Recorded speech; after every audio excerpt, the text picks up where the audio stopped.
Chapter 47. Miss Adler stood by the campfire, her eyes glowing. She glared in Sandy and Chris's direction, a scowl on her face. They were still in the woods, plotting their deception. Sanford Sturgis has no idea what he is doing, Miss Adler thought. Does he not realize the love they share in friendship will become a romantic love for Christopher, and ultimately this ruse will break his heart?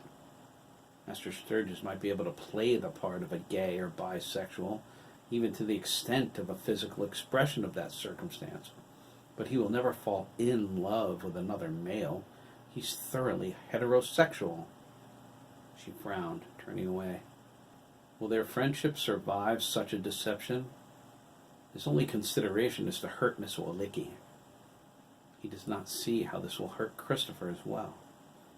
As much as it grieves me, Christopher would be better off pursuing a relationship with Copeland, the obnoxious, arrogant miscreant. Christopher's instincts about him are spot on. If he were ever to get through Copeland's arrogance, the two of them would know love like few ever do. Her frown grew into a scowl. Copeland doesn't deserve it. Miss Adler looked toward the army tent.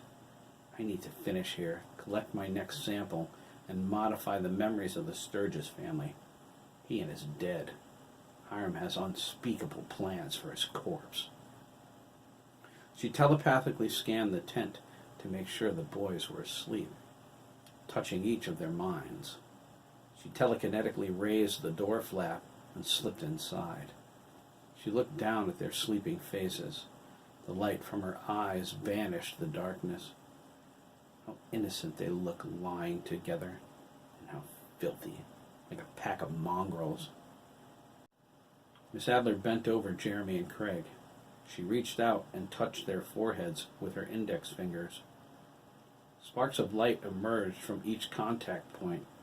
They rose into the air, leaped onto the opposite forehead, alighted for a moment, and sank into their skulls.